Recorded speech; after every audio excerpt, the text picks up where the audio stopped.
Hello, you beautiful human beings that like to play card games. Welcome to Power Level BlockBlocks' tutorial on the colors of Magic the Gathering. I know I have the podcast out there that's like 1 to 2 hours long that goes into more depth about the colors, but I thought to myself I could probably concise it down and put it into a shorter video.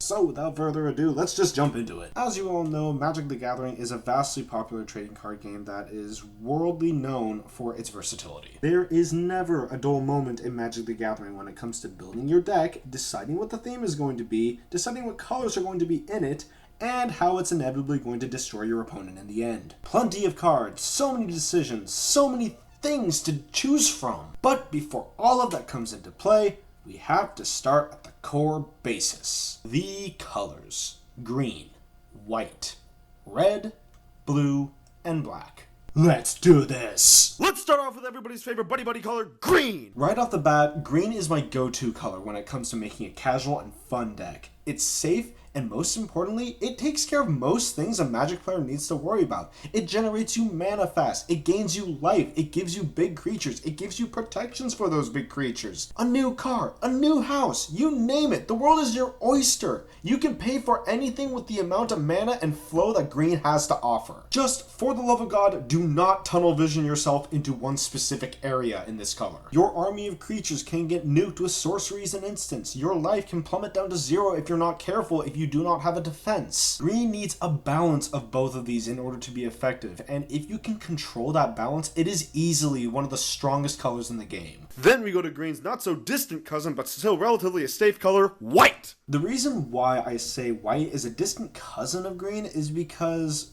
well, white focuses more on defense rather than aggression tactics. White is another safe color, but not exactly for the same reasons as green. White decks will have a lot of removal. They will have a lot of enchantments that will prevent creatures from attacking them.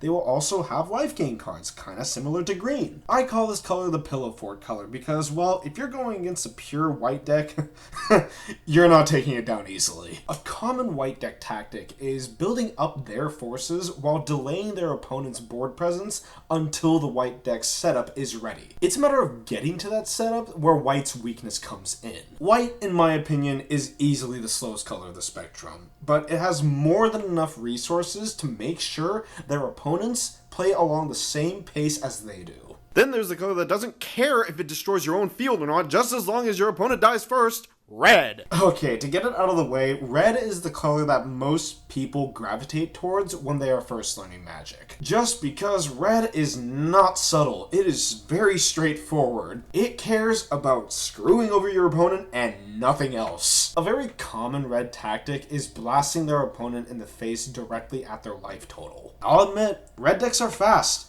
They're fast, and they hurt a lot. But do not think that this power comes without a price, because red will make sure that your board presence will hurt because of this. Red, as a cost for destroying your opponent's field, will collaterally damage your side of the field as well. I.e. sacking lands, sacking your artifacts, sacking your creatures, maybe your own life total, discarding cards, you name it. Red, in a way, is a strength and weakness at the same time. It's a double-edged sword. It will do whatever it takes in order to take down your opponent, regardless of what your board state is. Then there's the color that's basically, I'm allowed to do whatever I want because you're not allowed to play the game color, blue! Alright, all of you Magic players that already know how to play the game that clicked on this video anyway, you already know what I am about to say. Blue is the control color, or as I like to call it, the dick color. You make sure your opponent plays by your rules. They don't get to play creatures, but you do. Do they want to cast spells? Only if you're feeling in a good mood that day. Do they still want to play the game? Did they say please? No? Then obviously not. Okay, obviously I have a bit of resentment toward this color, but it's just because it's such a pain in the ass color to deal with. Blue is all about making sure your opponent plays by your rules and not how they want to play, which is actually really sadistic if you think about it in context. Common blue tactics involve countering your opponent's spells so that they don't resolve and go directly into the graveyard. Another one is bouncing your opponent's creatures back to their hand so that they have to cast them again next turn.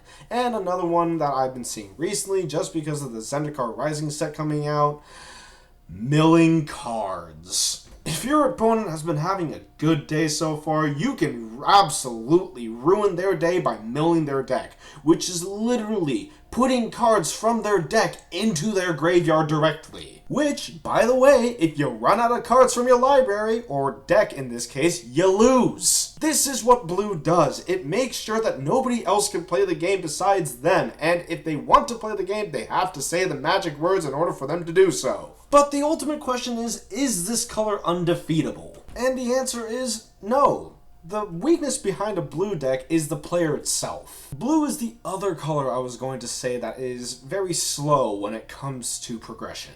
They need to hold on to the little resources they have in order to counter their opponent. Constantly looking at their lands, constantly drawing cards, constantly looking at your side of the field, very preoccupied about what you're casting and what is on your side of the field. My personal recommendation when dealing with blue players is watch their lands. A blue player still needs to expend mana in order to play creatures and enchantments to make sure that they aren't attacked. Otherwise, their defenses are next to none. If a blue player has no mana, it is safe for you to do things. Maybe. And then finally we have black, and I got nothing. If you're a fucking masochist or a sadist, this is your color. Okay, take every color that I have just told you about and put it into a blender. Hear me when I say black has the potential to do everything that the other colors can do. Remember the speed and flow of green, remember the life gain of white, remember the speed and just destruction of red, remember the not being able to play of blue? Yeah, you can potentially achieve all of these with black. But here's the thing that makes black special in its own regard. Black offers you the choice of paying additional costs in order to get the effects that I listed from the other colors. Now you're all probably saying, what makes that different than red? Well, let me put it in layman's terms. Red doesn't care if you gave consent to sacrifice your resources and lands and everything you own. Black, however, gives you the option, and also gives you reward tenfold. What I'm trying to say is black is the color that makes you willingly sacrifice your own field in order to reap the benefits afterwards. For example, sacrificing life so that you can draw cards, sacrificing creatures so that you get more later, or discarding cards so that you can negate your opponent's some value. The options of black are limitless as long as you are willing to pay the additional costs. Black has got to be my most favorite color on the spectrum, just because if you are willing to pay the costs and build them right, you can achieve some really dirty combos that can hurt your opponent really bad. One of my favorite black cards that exemplifies the feeling of black is a card by the name of Smallpox, which makes every single player, including you, sacrifice a land, discard a card, sacrifice a creature, and lose one life. This card is devastating if you know how to deal with the cost. A way I like to conclude the theme of black is summing it up by how black players look at life versus how other colors look at life. Other colors will look at their life as something they treasure. A black player will look at their life as a resource. And that about wraps it up for this video.